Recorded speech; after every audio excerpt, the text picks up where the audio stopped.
باجا. علیکم السلام دولتیو. روباهید یا شیر؟ نمیدونم چی جواب دارم شهریار. یگان نفر را نکشته و یگان نفر از ما حلق نیافته است. اصلی نیست بیرو. ای در آمدید؟ دولتیو. سلام علیکم. دولتیو. سلام شهریار.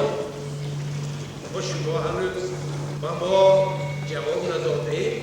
آخر جوابی با اندیشه را نمی‌سندم. حالا جا یاغیان و بلوگران را چی کردید؟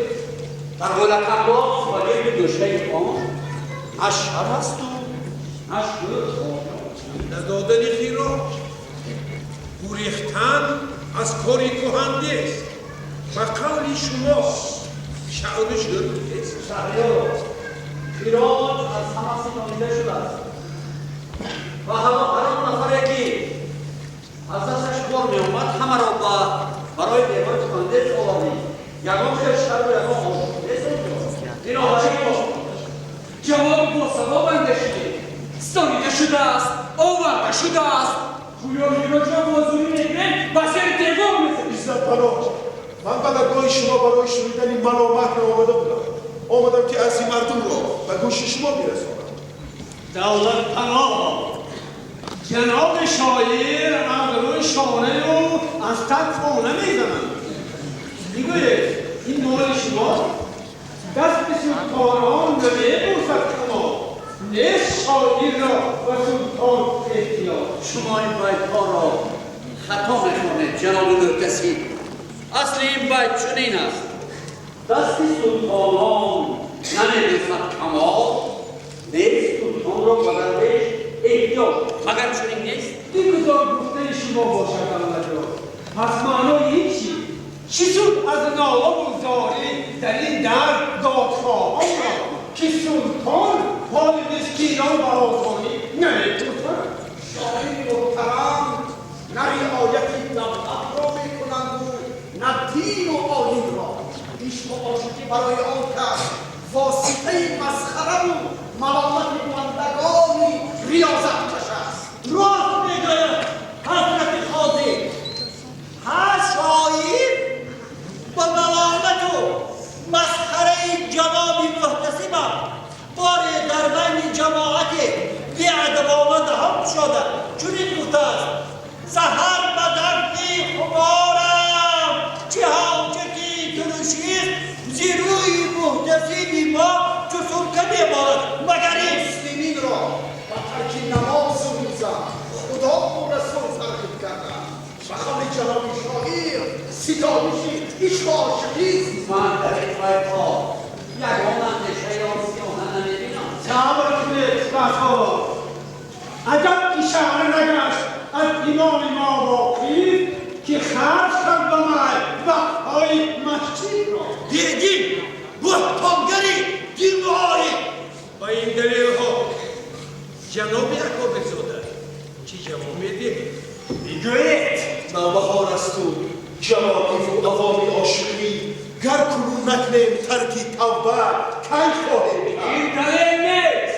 اشعار کمال الدین سراپا از چنین بیت‌ها نیست و اشعار مقبول خاص آن دارد. بنابراین ما از جناب دولتیو طرفگیری کسی را خواهش نکردیم. شاعری در بودن را اور میدانند و یاغیان و مالبدران را تعریف میکنند. شهریار بنده کنند با دولتیو سخنی بنده را نه همیشه میکنند. دولت پناه من همه غزلیات او را ملاحظه فرمودم. همه آنها پوچ و بی‌معنی‌اند. او دادرسی همه اطرافیان خود شده، یعنی یاغیان و آسیا را به گرد خود جمع می‌کند. عالم آزادگی خوش عالمه آن را که آنجا خوب طرف میگوید. یعنی که مسئله مردم را به طور خود با شما روشن سخن بر می‌کند. نه عزت پناه برای وجود کتاب و خطاب نیاد چون در این دلیل فداده هم از روزی الست ریند و دیوانه و خلاش و خراباتی و مست مهنتی ما همه دولت غمی ما جمله نشان هستی ما همه نه نیستی ما همه هست نوزم گیرا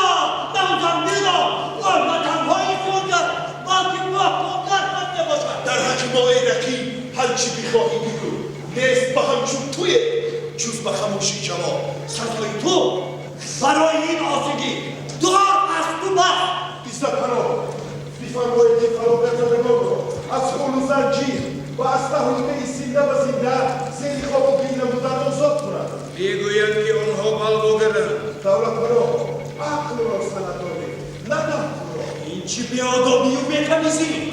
بیزنده بلبای آشکارا رهکاری اصیل نوزدبیلا نوزدبیلا. شهریاری با من اون خزیر مهربانی شمایم.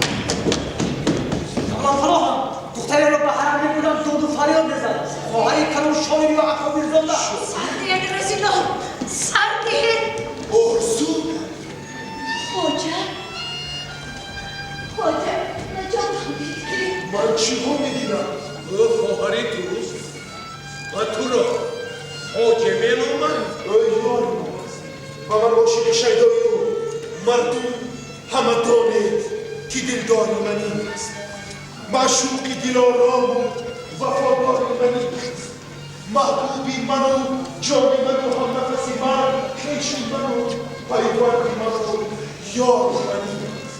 از تو اکابرزاده همه غزلهای عاشقانه خود را برای او گفته‌ای؟ بله شهریار من او را می‌ستایم می‌پرستم او مجسمه عفت و نمونه عصمت است.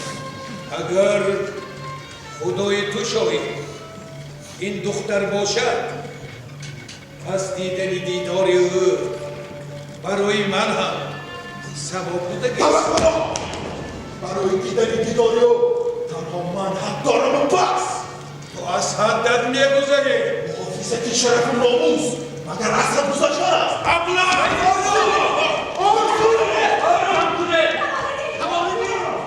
دستی منو چطور بدهی؟ من دو مثل مرغ در قفس ایستادم. دستی او رو سردی